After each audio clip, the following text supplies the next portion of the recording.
윤석열 대통령이 경제부총리를 비롯해 장관 6명을 교체하는 개각을 단행했습니다.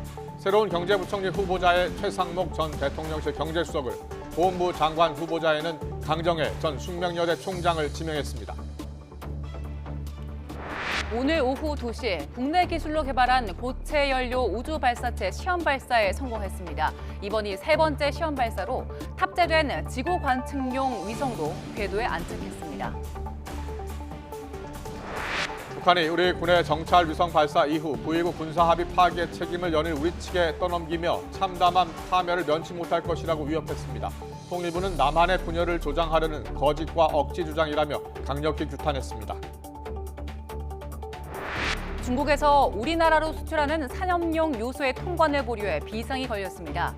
2년 전 요소수 부족 사태가 반복될 수 있다는 우려 속에 정부는 긴급회의를 열고 대책 마련에 나섰습니다.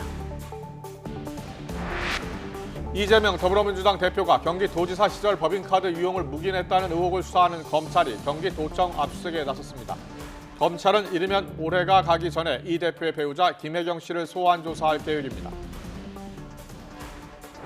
인도네시아 머라피 화산이 또 폭발해 반경 3km까지 접근이 통제됐습니다. 필리핀에서는 사흘째 강진이 이어져 피해가 속출하는 등 세계 곳곳에서 자연재해가 잇따르고 있습니다. 취임 3년 차를 앞둔 윤석열 대통령이 총선 출마자를 내보내고 국정에 새 바람을 일으키기 위해서 개각을 단행했습니다. 경제부총리 겸 기획재정부 장관에 최상목 전 대통령실 경제수석을 발탁하는 등 일단 6개 부처수장이 교체되는데요. 조금 전 있었던 대통령실의 개각 발표 현장 연결합니다. 네, 안녕하세요. 정무직 장관급 인사 발표하겠습니다. 먼저 부총리 겸 기획재정부 장관 후보자는 여러분 잘 아시는 최상목 바로 직전 경제수석 비서관입니다.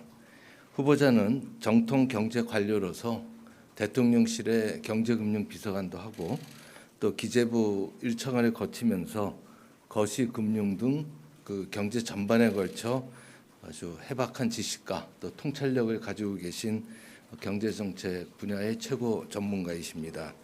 물가 고용 등 당면한 경제 민생을 챙기면서 우리 경제의 근본적인 체질 개선도 기대하고 있습니다. 다음 국가보훈부 장관입니다. 강정혜 전 숙명여대 총장을 후보자로 지명했습니다. 후보자는 저명한 여성 경영학자로 경륜이 있고 또 학계 내에서도 신망이 두터운 원로 교수십니다. 특히 6.25 참전 본인이 6.25 참전 용사의 딸이시고 또 시댁 그쪽의 독립유공자의 손주 며느리로서 보훈 정책에도 평소 남다른 관심과 식견을 갖추고 계셔서 적임자로 판단했습니다. 다음 농림축산식품부 장관 후보자입니다. 송미령 전 한국농촌경제연구원 부원장입니다. 후보자는 대표적인 도농균형발전 전문가로서 현재도 대통령 직속 농어촌 특별위원회 위원으로 우리 정부 윤석열 정부의 농정정책에 참여하고 있습니다. 오랜 기간 축적해온 연구 업적과 현장 감각을 바탕으로 살기 좋은 농촌, 또 살기 좋은 지방시대 구현에 기여할 것으로 기대하고 있습니다. 다음에 국토교통부 장관 후보자입니다. 박상우 전 한국토지주택공사 사장입니다. 후보자는 국토교통부 주택토지실장, 또 기획조정실장을 역임한 국토교통 분야의 정통 관료입니다. 풍부한 정책 경험과 현장 경험을 두루 겸비하고 있어서 국민들의 주거 안정을 강화하고 모빌리티 혁신도 이끌 수 있는 적임자라고 판단했습니다. 다음 해양수산부 장관 후보자는 강도형 현 한국해양과학기술원 원장입니다. 후보자는 이번 장관 후보자들 중에 가장 젊은 1970년생입니다. 해양자원 분야에서 우수한 연구 업적을 쌓았고 또 한국해양과학기술원 원장의 당시에도 파격 발탁된 이후에도 원만한 조직 관리로 호평을 받았습니다. 해양수산 분야 탁월한 전문성과 리더십을 바탕으로 수산물 안전관리 강화, 어촌 활력 제고, 해양 바이오 산업 육성 등 산적한 정책 현안을 속도감 있게 추진할 걸로 기대하고 있습니다. 오늘 마지막입니다. 중소벤처기업부 장관 후보자입니다. 오영주 현 외교부 제2차관입니다. 후보자는 외교부 개발협력국장, 주 베트남 대사뿐만 아니라 경제 외교를 총괄하는 외교부 제2차관을 역임하면서 우리 중소기업의 해외 진출을 적극 지원해 왔습니다. 경제 외교 분야에서 쌓은 다년간의 경험과 노하우를 바탕으로 우리 중소벤처기업의 신시장 개척과 글로벌화를 이끌 것으로 기대하고 있습니다. 이상입니다. 그럼 이제부터 장관 후보자들의 소견을 듣도록 하겠습니다. 네, 먼저 최상목 부총리 겸 기획재정부 장관 후보자 인사 말씀이 있겠습니다.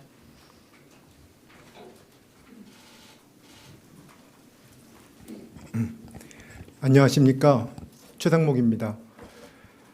대내외 경제 여건이 녹록치 않은 상황에서 기획재정부 장관 후보자로 지명받게 되어 사자성어를 써서 죄송합니다마는 임중도원의 책임감을 느낍니다. 국회의 청문 절차에 성실히 임하겠습니다. 감사합니다. 네, 개각 발표를 했네요. 6명의 장관을 교체하기로 했습니다. 부총리 겸 기획재정부 장관 후보자에 지금 들으신 것처럼 최상목 전 대통령실 수석 경제수석 비서관, 그리고 국가보훈부 장관 후보자에는 강정혜 전 숙명여대 총장을 지명했고요. 국토부 장관 후보자에는 박상우 전 LH 사장, 또 해수부 장관 후보자에는 강도영 해양과학기술원 원장, 또 중소벤처기업부 장관 후보자에는 오용주 현 외교부 2차관을 지명을 했습니다. 자, 정리를 좀 다시 한번 해볼까요? 중소벤처기업 장관 후보자 오용주 외교부 2차관, 그리고요. 또 볼까요? 한 번 더 볼까요? 부총리 겸 기획재정부 장관 후보자 최상목 전 대통령실 경제수석 비서관, 또 국가보훈부 장관 후보자의 강정혜 전 숙명여대 총장, 지명돼서 인사청문회 거쳐야 되고요. 또 농림수산식품부 장관 후보자에는 송미령 한국농촌경제연구원 선임연구위원이 지명이 됐습니다. 국토부 장관 후보자의 박상우 전 LH 사장, 그리고 해수부 장관 후보자의 강도영 해양과학기술원 원장, 중소벤처기업부 장관 후보자의 오용주 현 외교부 2차관이 지명이 됐습니다. 최대 10개 부처 장관을 교체할 수도 있다라고 했는데요. 지금까지 발표는 6개 부처 장관 후보자 지명이 있었습니다. 좀 더 자세한 소식은 이어지는 시간에 전해드리겠습니다. 다음 소식입니다. 국방부는 오늘 오후 2시 제주도 인근 해상에서 국방과학연구소의 고체 추진 우주발사체 기술을 활용해 민간 상용 위성을 우주궤도에 투입하는 데 성공했다고 밝혔습니다. 국방부는 이번 발사는 고체 추진 우주발사체의 3차 시험 발사를 겸한 발사로 고체 추진 발사체 기술 개발의 핵심 성과를 달성했다면서 이같이 말했습니다. 이어 이번 발사 성공을 통해서 우리 군은 향후 소형 위성을 신속히 지구 저궤도에 투입할 수 있는 독자 우주 능력 확보에 한 걸음 다가서게 됐다며 삼축 체계의 핵심인 우주 기반 감시 정찰 능력 확보를 가속화하는 데 기여할 것이라고 덧붙였습니다. 북한이 9.19 남북 군사 합의 파기 책임을 연일 우리 측에 떠넘기면서 파멸을 면치 못할 것이라고 위협했습니다. 우리 정부는 북한의 내부 분열 조장 시도로 규정했습니다. 최두희 기자의 보도입니다. 북한이 주민들이 보는 노동당 기관지 노동신문을 통해서도 9.19 남북 군사합의 파기 책임을 우리 측에 떠넘겼습니다. 신문은 한반도 정세가 험악한 국면으로 치닫고 있다며 우리를 괴뢰로 지칭해 군사적 도발을 일삼으려는 괴뢰 일당의 분별 없는 망동을 원인으로 지목했습니다. 그러면서 남측이 상대방에 대한 적대 행위를 전면 중지하기로 돼 있는 9.19 합의 내용을 집요하게 거부해왔다며 우리 군이 재개하지 않은 대북 확성기 방송 등을 그 사례로 꼽았습니다.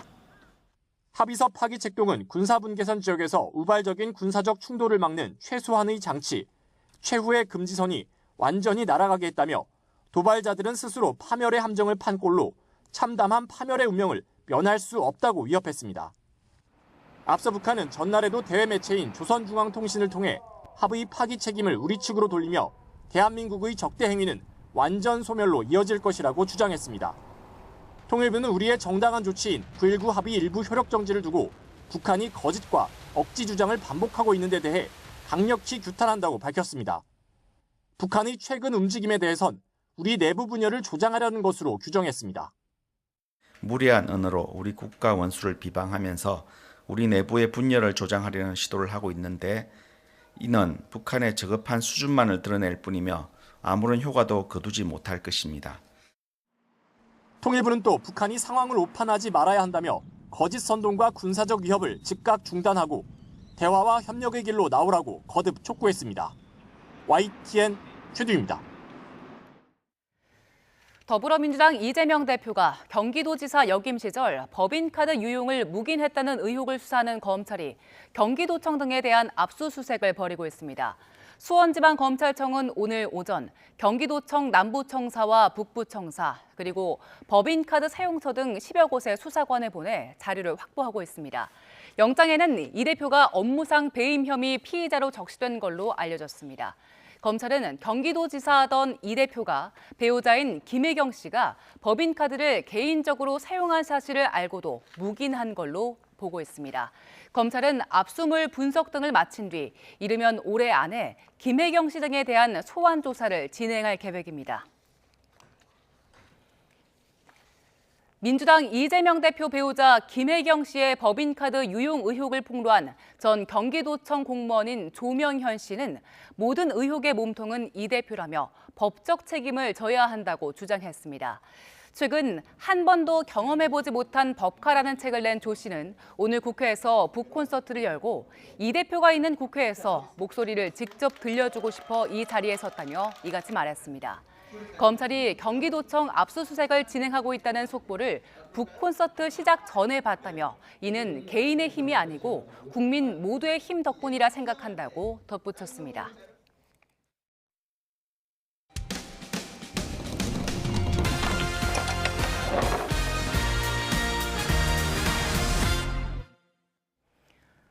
서울시가 민간에 운영을 맡긴 여성발전센터에서 채용 비리가 있었다는 사실을 YTN이 지난해 단독 보도로 전해드린 적이 있습니다.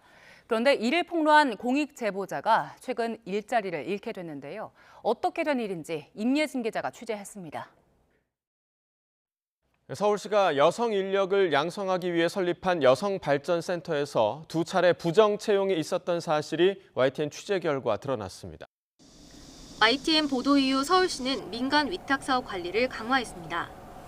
채용 비리가 드러난 동부 여성발전센터 운영을 최근 다른 법인으로 변경했는데 불똥이 엄한 대로 튀었습니다. 공익 제보자가 일자리를 잃게 된 겁니다. 법인이 바뀌면서 고용을 승계한 직원은 전체 13명 가운데 11명. 제보자는 계약이 종료된 2명에 포함됐습니다. 이유 설명도 없이 저를 이렇게 해고하는 것은 제가 아무리 생각해도 그것은 공익제보 이후에 발생한 걸 가지고 저를 조금 문제성 있는 사람이다라고 판단하고 있는 게 아닌가. 센터 측은 면담과 근무 평정 등을 고려해 승계 여부를 결정했고 전체적으로 80% 넘는 직원이 계속 일하기 때문에 법에 저촉되는 건 없다는 입장입니다. 아까 저한테 설명하셨던 부분이요. 틀렸다고 하시는데 그 어떤 거 말씀하시는 거예요? 아니 그렇게 말씀해 놓으시고 그냥 하시면 어떡해요? 저한테 그러면 정확하게 설명을 해주셔야죠. 언론에 대해서 관리 책임이 있는 서울시는 승계 직원 명단을 통보받기만 했다면서 슬쩍 발을 뺐습니다. 다만 문제가 제기되자 위탁법인이 바뀌는 과정에서 고용 승계에 문제가 없었는지 들여다보기로 했습니다. 제보자는 하루아침에 실직한 사이 부정채용 혜택을 받던 당사자는 오히려 2차례 승진해 현재는 제보자가 맡았던 팀장 자리에 앉게 됐습니다. YTN 임혜진입니다. 중국에서 산업용 요소 수출 통관이 지연되는 이유는 중국 당국이 자국 내 요소 수급을 우선했기 때문으로 파악됐습니다. 산업통상자원부는 오늘 브리핑에서 중국의 요소 통관 지원에 정치적인 배경은 없는 걸로 확인했다며 중국 내부적으로 요소 수요가 긴장되는 등 경제적인 이유로 세관에서 수출 통관 지원이 일어났다고 설명했습니다. 정부는 현재 국내 요소 비축분이 3개월분 정도인 걸로 파악하고 수급 부족 가능성은 작을 걸로 보고 있는데 우리 기업의 중국 요소 의존도가 90%에 달하는 만큼 오늘 긴급 회의를 열고 대책을 논의할 예정입니다.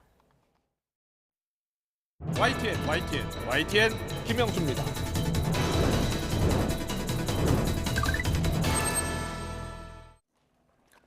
윤석열 대통령 지지율이 리얼미터 조사에서 소폭 하락해 37.6%를 기록했다는 여론조사 결과가 오늘 나왔습니다.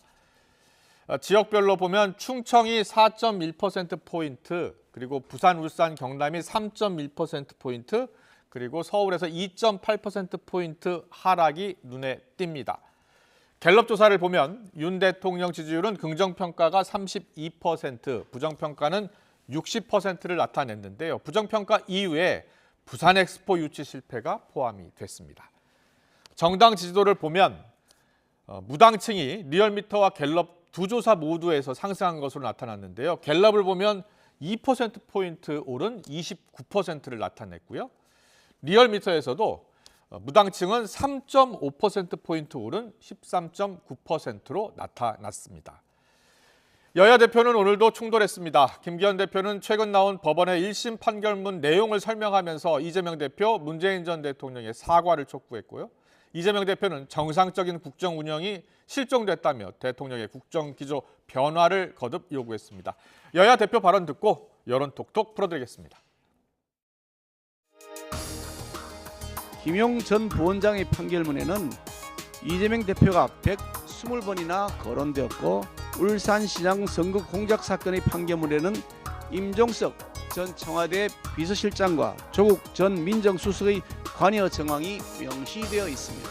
판결문에 명시된 혐의에 대해 이재명 대표와 문재인 전 대통령 국민 앞에 석고 되자는 것부터 먼저 해야 마땅합니다. 국민의 삶을 무한 책임져야 될 정부 여당이 국정 책임을 무한 회피하고 있습니다. 정상적인 국정 운영이 상실됐다, 실종됐다 이런 비판이 쏟아지고 있습니다. 바뀌어야 될 것은 장관 몇 사람도 중요하지만 대통령의 마인드와 국정 기조가 바뀌어야 합니다. 네, 매주 월요일 여론조사에 나타난 진짜 민심 읽어보는 여론 톡톡 시간입니다. 오늘도 김영준 배재대 석좌 교수, 배종찬 인사이트K 연구소장 나와 계십니다. 어서 오십시오. 안녕하세요. 안녕하세요. 안녕하세요. 안녕하십니까. 네, 오늘도 여론조사 분석을 해볼 텐데요. 먼저 조금 전 개각이 발표됐잖아요. 총선 출마를 할 장관들을 포함해서 지금 6명이 이제 교체될 예정인데 후보자의 기획재정부 장관 후보자의 최상목 전 대통령실 경제수석 비서관이 지명이 됐습니다. 추경호 현재 부총리는 이제 출마를 할 예정이고요. 그리고 국가보훈부 장관 후보자의 강정혜 전 숙대 총장. 네, 이렇게 쭉 저희가 이제 그래픽으로 전해드리겠습니다. 보시고요. 자, 이번 개각에 대해서 어떻게 평가를 하세요? 일단 뭐 국정 운영의 방향성에 관련돼서 좀 변화를 추구하려고 하는 의도가 분명히 있다고 좀 보여지는데 두 가지 특징이 있다고 봅니다. 이번 개각에서는 정치는 거의 배제되고요. 비정치인으로 이제 대체됐다는 부분들이 이제 가장 큰 거고요. 두 번째는 상당히 바람직한 현상 중에 하나가 6분 중에서 3분이 여성 후보자라는 분인 것이죠. 그동안 이제 우리 윤석열 정부는 여성 문제와 관련돼서 젠더 이슈에 대해서 굉장히 좀 등한시한다는 비난을 많이 받았었는데 이번에 3분이 만약에 다 장관으로 임명을 받게 된다고 한다면 내각에서도 상당히 여성들이 적극적으로 참여해서 유리천장을 깬다는 것을 보여줄 수 있는 상징성을 가질 수 있는 부분이 있지 않을까라는 생각을 좀 간단하게 평가 좀 하고 싶습니다. 네, 잘 들었습니다. 배 소장님은 어떻게 보셨어요? 글쎄요. 얼마나 이제 평가를 받을지는 인사청문회를 봐야 되겠죠. 근데 우리가 인사를 평가할 때는 3가지입니다. 파, 전도. 파전도인데 파는 이제 파격성이고요. 그 다음에 전은 전문성이고 마지막에 도는 이제 도덕성입니다. 그러니까 전문성과 도덕성은 기본이겠죠. 여기에서 흠집이 나거나 균열이 나면 이건 임명 안 하니만 못한 상황이 돼버립니다. 예. 근데 이제 지금 현재 윤석열 대통령의 국면을 보면은 사실은 대통령 지지율이 많이 높지 않고 내년 총선을 앞두고 있고 대통령의 운명 또 집권 여당의 운명이 걸려 있다면 파가 사실은 제일 중요하거든요. 예. 파. 제가 우리 토크 시간을 통해서 여론 토크 시간을 통해서도 파를 많이 강조합니다. 그러니까 네. 파가 나와야 예. 파격이 나와야 대통령의 지지율이 천장을 뚫고 올라갈 수 있거든요. 중도나 무당층이나 또는 수도권이나 2030 MZ 세대인데 과연 방금 전에 이제 3명이 여성이다라는 말씀을 김영준 교수께서 주셨지만 이건 저는 고무적이라고 봐요. 네. 그런데 파격적일까? 이건 또 아닐 수가 있거든요. 정말 국민들이 원하는 거는 이런 사람을 이념을 뛰어넘어서 지역을 뛰어넘어서 이런 사람을 그 파격성을 좀 더 구체화할 수 있는 대통령의 인사 철학이 담겼더라면 어떨까. 네. 그리고 아직 발표는 되지 않았지만 후임 방통위원장이나 더 중요할 수 있습니다. 여론에. 네. 왜냐하면 이게 또 대통령의 지지율이 내년 총선에 중요하지 않습니까? 네. 지지율에 어떤 영향을 주는가로 기준을 삼아 본다면 예. 좀 파격적인 것이 더 좀 보완이 됐더라면 보태졌더라면 그렇군요. 예. 두 분의 평가가 조금 엇갈린 것 같은데 일단 파격적인 인사는 아닌 것 같다라고 우리 배 소장님은 이야기하셨고 김 교수님은 여성이 3명 안배된 것은 주목할 만하다 이렇게 평가를 해주셨습니다. 근데 조금 의미를 부여한다고 한다면 예. 파격성의 범위나 파격성에 대한 나름대로의 그 기준이요? 기준이 뭘까? 예. 저는 오영주 차관을 저는 전폭적으로는 파격적이라고 봐요. 네. 왜냐하면 예. 노무현 대통령이 기억나실지 모르지만 김진표 지금 예. 현 국회의장을 어디다 처음에 임명을 했냐면요. 교육부 장관으로 임명을 했습니다. 그렇습니다. 교육부총리, 경제부총리 다 지냈죠. 예. 처음에 교육부 장관으로 임명을 했을 때 사람들이 이게 왜 경제통을 교육부에다가 임명을 했느냐고 했을 때 예. 노무현 장관이 대통령이 그랬었어요. 자기가 본 관료 중에서 대한민국 최고의 관료가 김진표라고 얘기를 하면서 네. 가장 힘든 쪽을 나는 김진표 교육부 장관을 통해서 좀 변화해주고 싶다는 부분이 있는데요. 예. 누가 봐더라도 오영주 차관 같으면 이게 중소벤처기업부랑 무슨 상관이니까 볼 수 있겠으나 네네. 경제 외교라고 하는 것에 대한 부분들을 가지고 설명을 했기 때문에 예. 이것도 뭐 우리가 파격이라고 하면 파격이라고 볼 수 있지 않을까 생각을 합니다. 알겠습니다. 네. 오영주 외교부 현 2차관인데 중소벤처기업부 장관 후보자로 지명이 됐습니다. 여기에 대한 평가를 들었고요. 그런데 여기에 대해서는 어떻게 생각하세요? 총선을 앞두고 정치인 출신 장관들이 모두 이제 그만두고 총선 향해 뛰는 겁니다. 지금 네. 추경호 경제부총리, 박민식 보훈부 장관, 또 원희룡 국토부 장관 어떻게 보세요? 뭐 불가피한 선택이겠죠. 개인에게나 아니면 당으로 볼 때는. 하지만 이제 중요한 것은 정책의 연속성일 겁니다. 분명히. 네. 과연 국가 이 보훈부입니다. 이제는. 예. 그런데 국가 보훈부인데 실제로 아까도 말씀드렸습니다만 전문성과 도덕성은 기본이라고 말씀드렸어요. 도덕성은 알 수가 없습니다. 예. 근데 당장 보더라도 전문성 가령 이제 최상목 경제수석의 전문성은 확보돼 있겠죠. 예. 그런데 국가보훈부나 또는 이 중소벤처기업부는 과연 전문성이 있는 걸까? 예. 그런 판단을 좀 해볼 수가 있겠죠. 알겠습니다. 그렇다면 이 청문회를 어차피 네. 거쳐야 되고 또 도덕성, 전문성, 파격성은 또 청문회를 통해서 좀 더 증명이 되겠죠. 제가 질문드리는 것은 현재 장관, 추경호 경제부총리, 박민식 장관, 원희룡 장관이 현재 부처 할 일도 많잖아요.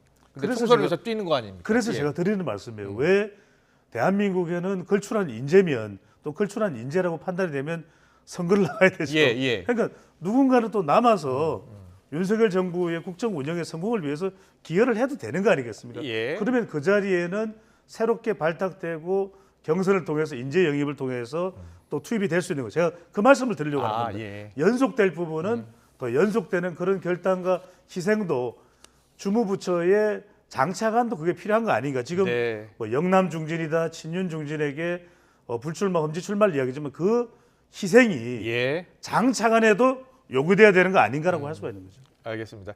정치인 출신이 이제 장관 후보자가 됐을 때도 여러 가지 논란이 됐었잖아요. 그리고 또 정치인 출신들이 청문회도 또 잘 통과하기도 하고요. 예. 우리나라가 갖고 있는 기형적인 권력 구조 때문에 나타나는 기형적인 현상이에요. 권력 구조 왜냐하면 때문이다. 대통령제를 채택을 하고 있으면서 운영은 내각제적으로 운영을 하고 있거든요. 예. 어디 미국의 장관을 하는데 국회의원이 장관을 갑니까? 장관직 내려놓고 가야죠. 예. 근데 우리는 그렇지 않아요. 그러니까 당연하게 받아들이고 있지만 네. 아니 행정부를 견제하라고 해서 국회의원을 뽑았는데 그 국회의원이 장관이 된다라는 그러니까요. 이 모순적 상황에 대해서 국민들이 이제 그거에 익숙해져 있는 부분들이 있어요. 예, 그러다 예. 보니까 연속성에 대한 중요한 말씀을 하셨지만 아예 네. 처음부터 국회의원이 내각에 들어가는 부분에 대해서는 이제는 한번 우리가 고민도 하고 그 부분에 대해서는 조금 숙고를 해야 되지 않을까. 그래서 순수한 대통령제로서 가져가야지만이 미국 같은 데는 좋은 게요. 한 8년 대통령을 이제 하게 되면 4년 중임제니까요. 4년 중임이잖아요. 그러면 1기 때 4년 했던 장관은 4년을 장관합니다. 아, 거의 변화가 없어요. 그렇군요. 그러니까 대통령과 같이 그러니까 이제 정책의 연속성이라든지 등등을 하고 근데 우리는 뭐 한 1, 2년 했다가 그렇습니다. 1, 2년에 한 바꿔버리고 번씩 계속 또 교체됩니다. 새로운 사람이 들어오고 5년 단임이다 보니까 이런 데 있어서 국정 우리가 이제 가버넌스에 대한 효율성에 그렇네요. 대한 것들을 우리가 좀 깊이 그렇네요. 생각을 해야 되는데 미국에서 이제 공부를 하셔서 미국 네. 이야기 하시는데 미국 같은 경우는 국무장관, 재무장관이 보통 4년씩 하죠. 예, 알겠습니다. 오늘 일단 개각이 발표됐고 또 청문회를 통해서 검증이 더 되겠죠. 계속해서 여론조사 좀 더 살펴보겠습니다. 갤럽 여론조사가 지난주 금요일 나왔고 리얼미터 조사가 오늘 결과 발표가 나온 겁니다. 윤석열 대통령 지지율이 이제 소폭 하락한 것으로 나타나는데 어떤 영향이 가장 컸다고 보세요? 일단 이제 시점에 대해 좀 말씀을 드리면 네, 한국갤럽은 28일서부터 30일 3일 동안 한 내용인데요. 그렇습니다. 엑스포 그 실패로 끝난 게 29일입니다. 그렇군요. 그러면 29일 전후로 했다는 건데 네, 네. 30일은 단 하루 만에 엑스포 효과가 과연 작동됐을까라는 데 대해서 네. 생각할 수밖에 없는데 그래서 보면 부산 지역에서 혹시 대통령 구정은 지도가 떨어지지 않았을까라고 했는데 오히려 네. 부산 지역에서는 지지율이 조금 올라갔어요. 아 잠깐만요. 네. 이게 갤럽 조사하고 리얼미터 조사가 조금씩 다릅니다. 네네네. 예, 한번 보여주세요. 지역별로 한번 볼까요? 대통령 지지율을 지역별로 보겠습니다. 그 지역별로 보면은 이 리얼미터 조사에서는 떨어진 것으로 나오거든요. 네네네. 네, 근데 이거 좀 갤럽 부산에서- 조사는 좀 오른 것으로 나오고 오른 거로 나오죠. 4.0% 포인트 오르는데 갤럽 조사 그 조사 날짜를 좀 확인해 보세요. 조사 28일부터 날짜가 30일까지입니다. 그렇죠. 11월 5주 정도예요. 그러니까 그리고 리얼미터 그게 조사는 12월 1일까지 27일부터 12월 1일까지인데 그렇죠. 하나 예. 흥미로운 것은 제가 리얼미터 조사를 일별로 쭉 봤어요. 예. 그랬더니 이게 11월 30일하고 12월 1일 때는 30%대 초반으로 확 떨어집니다. 그렇군요. 그러니까 이게 지금 한국갤럽 이번 주에 나오는 한국갤럽 조사 예. 이제 금요일 정도 되면은 여론 총선 기간이 보통 최소 3일 내지 그렇군요. 5일 정도 형성이 되기 때문에 예. 엑스포와 관련된 부분이 뭐 의미가 있다 없다를 평가하기 전에 네. 여하튼 간에 생각보다는 그 뭐 엑스포 실패가 굉장히 큰 충격이잖아요. 예, 예. 그럼에도 불구하고 PK 지역에서는 국정운영 지도만 올라간 게 아니라 네. 정당 지지도도 예. 국민의힘 지도가 올라갔거든요. 근데 이런 부분들을 우리가 이제 어떻게 평가할 것이냐. 근데 리얼미터 조사는 조금 다릅니다. 예, 리얼미터 예. 조사는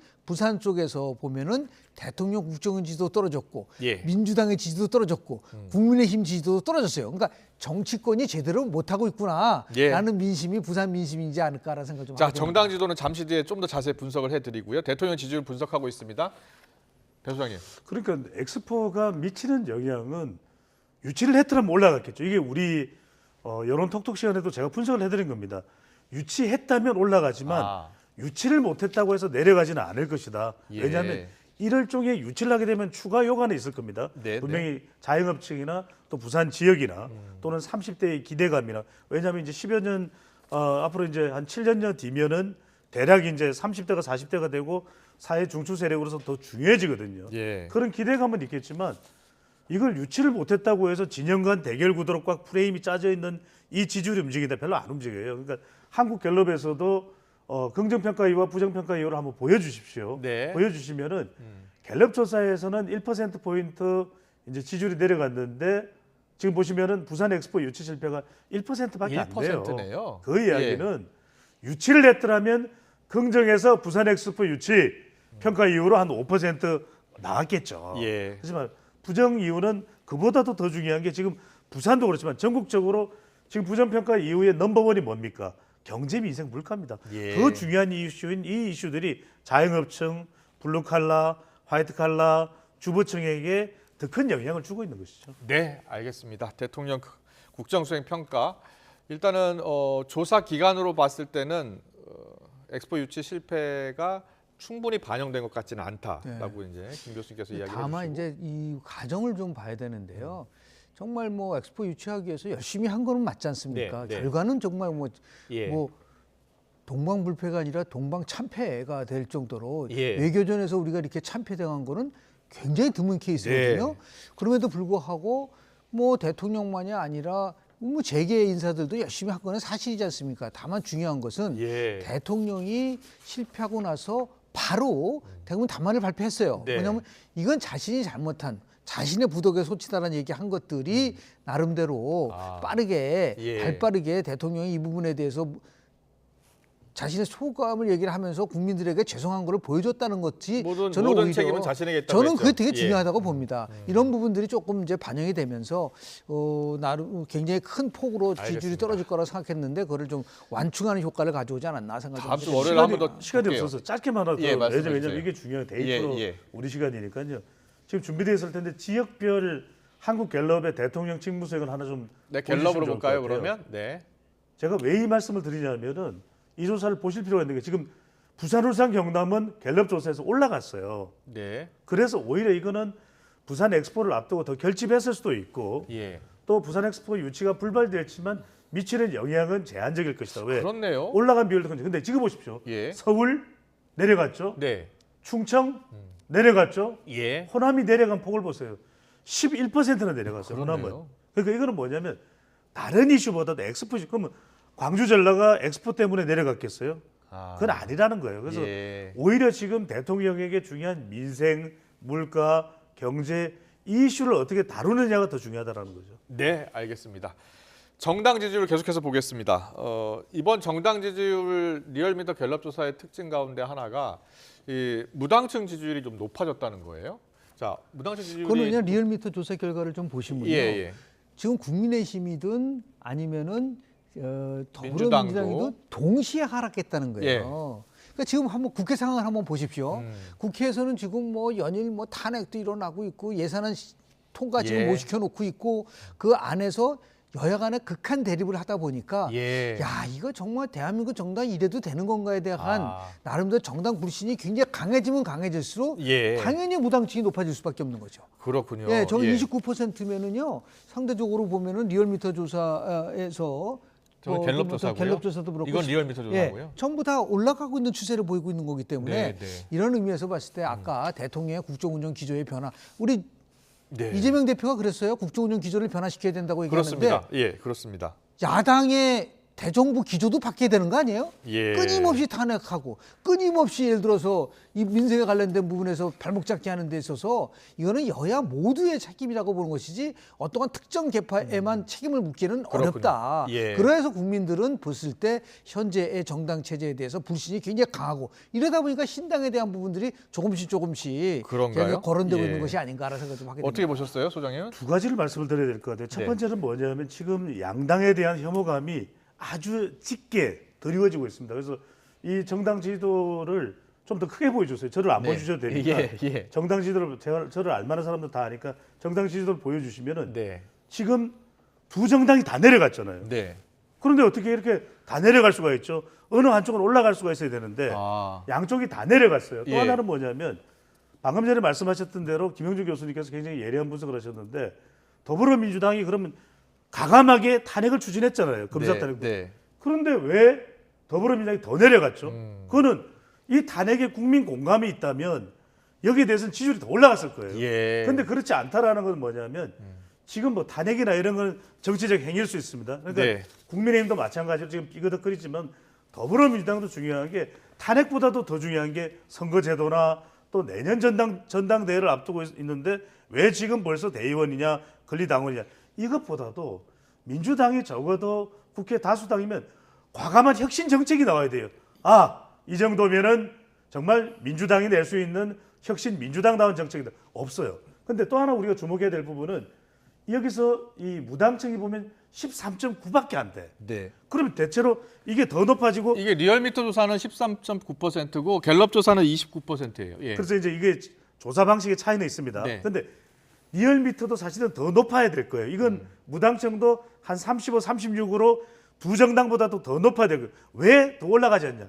선택할 만한 특별한 지금 또 신당이 없어요. 예. 근데 신당 그러니까- 이야기 나왔으니까 신당 질문 좀 해볼게요. 지금 무당층이 지금 증가하는 속에 지금 여야 모두 신당 이야기 계속 나오잖아요. 네. 여당에서는 이준석 신당 이야기 나오고 야당에서는 지금 이낙연 전 대표 신당 이야기 나오고 조국 신당도 이야기 나오고요. 오늘 어제 탈당한 이상민 의원은 라디오 인터뷰에서 신당 참여 관련 발언을 했는데 주목되는 부분이 있습니다. 듣고 오겠습니다. 소속부터 국민의힘 입당 또는 뭐 새로운 신당에 같이 참여하는 뭐 이런 모든 가능성을 다 열어놓고 있고요. 또 민주당에 대해서도 지금 말씀하신 소위 비명계 또는 이낙연 전 대표의 그런 민주당을 재건하려는 동기까지 있기 때문에 이런 상황들을 지켜보면서 제가 또 할 역할이 있다면 거기에 또 참여하면서 그 주 결정할 생각입니다. 네, 이상민 의원이 뭐 이준석 신당 관련해서 이야기도 하고 국민의힘 가능성도 이야기하고 지금 이낙연 전 대표 신당 이야기도 했어요. 저는 가장 주목받아야 될 부분은 이낙연 예. 전 대표가 정말 이재명 대표를 해서 직격탄을 쏘고 있거든요. 크게 네. 메시지가 세 가지입니다. 첫째는 당내 민주주의가 질식됐고 예. 이재명 사당화됐다.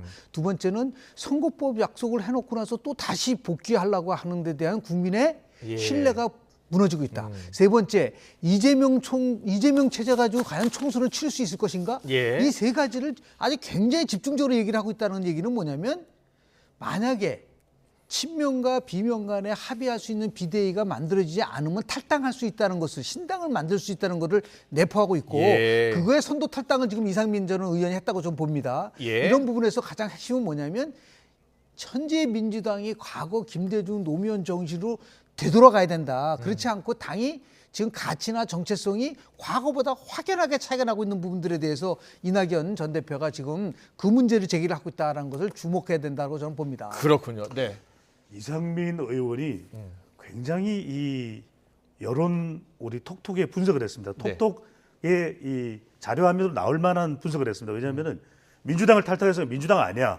그다음에 당장 국민의힘으로 옮겨가지 않은 것이 전략적인 그런 고려를 한 부분도 있겠지만은 예. 국민의힘도 지금 보니까 어찌 될지 몰라. 그렇다고 해서 이준석 신당 가기에는 또 내키지가 않아.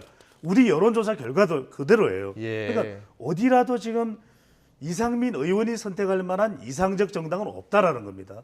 그렇다면 왜 지금 본인은 좀 더 시간을 두고 생각하겠다는 것은 그렇다면 그냥 정치적 상황을 봐서 내가 선택할 수밖에 없다. 그렇다면 국민의힘을 선택하든 어떤 신당을 선택하든 무소속을 가든 결과적으로 내 이해관계, 네. 나의 정치적 미래, 당선되면 6선 의원으로서 국회에서 의장이 됐던 역할 이런 것이 다 감안해서 이상적인 건 아니고 예. 상황적 판단을 할 수밖에 없다. 이렇게 해석할 수 있는 거죠. 알겠습니다. 과연 이상민 의원은 어떤 선택을 할까요? 국민의힘 같은 경우에는 지금 혁신위원회가 조기 해체할 수 있다 이런 지금 이야기가 계속 나오고 있는데 당 주류 인사에 대해서 불출마 또 수도권 험지 출마 요구를 했었는데 그 안건을 오늘 지도부에 보고한다 안 한다를 놓고 또 진실 공방이 펼쳐지고 있습니다. 오늘 장해찬 청년 최고위원의 목소리 듣고 오겠습니다. 지도부가 의결을 했어도 나중에 정치적 결단이나 헌신을 하는 선배 의원들이 안 나오면 그건 또 말짱 도루묵이 되는 거잖아요. 이걸 즉석 요리처럼 3분 카레처럼 바로 뚝딱 답이 나오길 기다리는 것보다 누군가의 뭐 정치 생명이 걸린 일이기 때문에 사골 곰탕처럼 좀 푹 우려내서 결과가 나올 때까지 지켜보고 기다릴 필요가 있다라는 3분 만에 요리 안 나왔다고 실패는 아닌 거거든요. 장해찬 청년 최고위원은 뭐 현 지도부이기 때문에 김기현 체제로 총선 끝까지 간다 이런 생각을 갖고 있는 것 같아요. 어떻게 될 것 같습니까? 저는 시간이 일정 시간 걸리고 난 후에 진통을 겪은 후에 지도부도 그렇고 친윤중진도 결단될 수밖에 없다. 왜? 혁신위원회는 어떻게 될 것 같아요? 혁신위원회는 조기 이게 해체설 나오잖아요. 사실상 조기 해체될 해체 것 같아요? 수순으로. 왜냐하면 어차피 달이 바뀌고 최후 통첩일이 오늘이지 않습니까? 네. 오늘까지 김기현 대표로부터 답이 안 나온 이상에는 사실상 혁신위의 기능과 역할이 무기력해질 수밖에 없죠. 근데 장해찬 청년 최고위원이 이렇게 이야기하는 건 공감해요. 본인은 당을 대변해야 되고 정부를 대변해야 되고 근데 3분 카레 사골 곰탕이 준 게 아니라 지금 국민들은 이미 늦었다. 이미 나왔어야 될 적석요리가 안 나왔다. 이런 상황이기 때문에 오히려 국민 여론은 뭐냐면 끊임없는 변화와 혁신과 쇄신과 불출마와 험지 출마와 교체와 이런 걸 원하고 있거든요. 그렇다면 사실 이미 응답했었어야 되는데 아직 그게 안 나온 거죠. 인요한 혁신에 대한 처음에 기대가 많았었잖아요. 세 가지를 실패했어요. 하나는 전략 실패. 전략 실패. 네, 왜냐하면 혁신위원장은 비대위원장이 아니에요. 근데 모든 것을 비대위원장, 공천관리위원장식으로 행보를 하니까 오는 이제 파열음이 있었고요. 두 번째는 시점에 대한 실패입니다. 공천에 대한 문제는요. 공천관리위원장이 딱 전권을 들고 그대로 바로 실행을 하면 되는 것이지 뭐 험지 출마를 요구하고 이런 부분들이 시점이 지금은 그럴 시점이 아니다. 마지막 세 점은 명분에 대한 실패다. 결정적으로 인요한 혁신위원장이 나를 공천심사위원장으로 만들라고 해달라고 하는 그 속에서 거기서 실은 명분이 실패된 혁신의 핵심이 결국은 본인에 위한 것이라고 하는 이런 이 세 가지 때문에 비록 지금 지도부가 계속해서 거부한다 하더라도 지도부가 공격을 그렇게 받고 있지는 않아요. 이런 부분 속에서 서로 윈윈으로 가야 될 부분이 루즈 앤 루즈로 서로 상처만 주고 헤어질 수밖에 없는. 저는 그래서 보면서 이거는 민주당의 김은경 혁신이랑 거의 비슷한 길을 갈 수밖에 없겠구나. 우리나라 대한민국 정당에서의 혁신의 운명이라는 것들이 그만큼 많은 부분 속에서 권한을 준다고 하지만 그 권한을 행사할 때 올 수밖에 없는 한계가 분명히 존재한다라는 말씀을 좀 드립니다. 당 대표가 있는 상황에서 혁신위가 큰 성과를 거둔 적이 없다라고 다들 그렇게 이야기하셨었거든요. 하지만 여론은 어디에 무게를 두고 있을까요? 여론은 국민의힘 지지층들은 당이 바뀌어야 된다. 왜? 내년 총선 승리를 위해서. 그래서 인요한 혁신위원장에 힘을 실어줬던 것이고 짧게 마무리를 드리면 그렇습니다. 공천관리위원장을 원했을까요? 저는 그 자리를 원하는 것이 아니라 그 자기의 절박한 심정을 호소한 것일 겁니다. 그렇습니다. 그렇게 나중에 이야기한 입장문 나왔잖아요. 험지 출마를 하면 자기 공천관리위원장 안 줘도 된다. 제가 왜 이런 말씀을 드리냐면 국민들이 원할 때 또는 그 이전 시점에 바뀌면 혁신이 됩니다. 그런데 그 시점까지 바뀌지 않으면 상당히 난감한 상황, 이른바 봉변을 당하는 상황이 될 수도 있다. 그래서 혁신하지 않으면 혁신 당한다. 그렇군요. 안타까운 거는 혁신에 투사가 돼야 되는데 낭만닥터 인요한으로 갈까봐 알겠습니다. 정말 걱정스럽다. 총선이 확실히 다가오고 있는 것 같습니다. 오늘 정치권 이슈 또 여론조사 동향 살펴봤습니다. 지금까지 배종찬 인사이트K 연구소장 김용준 배재대 석좌교수와 함께했습니다. 잘 들었습니다. 고맙습니다. 감사합니다.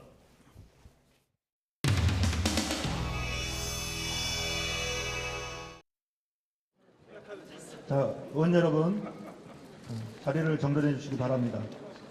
오늘 사회를 맡은 원내대변인 윤장덕입니다. 반갑습니다. 티켓을 들고 계셔서 박수를 보내주셨습니다. 네.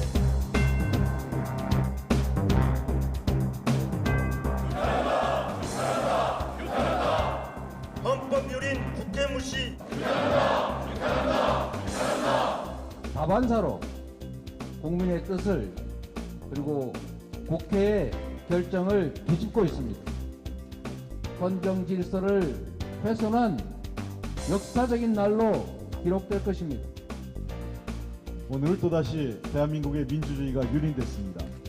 대통령은 거부권 남발로 국민의 인권과 노동자의 정당하게 일할 권리 그리고 공정한 언론 자유를 훼손시켰습니다.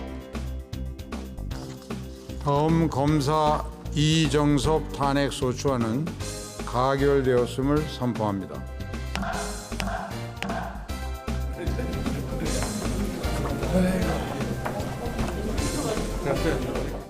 탄핵 중독, 민생 포기, 민주당을 규탄한다. 매일 한 번 이상씩 탄핵을 1탄핵을 상습적으로 반복해내고 있습니다. 국회는 오로지 민주당의 권력 유지, 이재명 대표를 호위하기 위한 수단으로만 여겨지는 겁니까? 이재명 대표만 무섭고 국민의 심판은 두렵지 않은 것입니까? 국민을 우습게 보는 정치는 반드시 엄중한 국민의 심판을 받아야 합니다.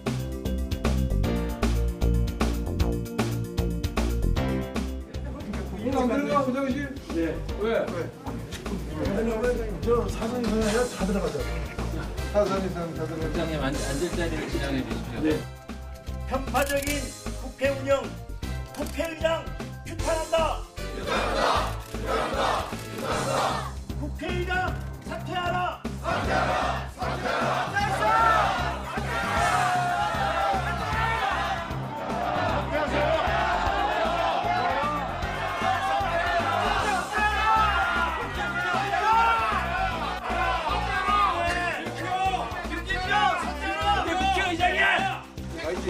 사람이 예의를 지켜야지. 국회 운영에 염증이 있는 건데.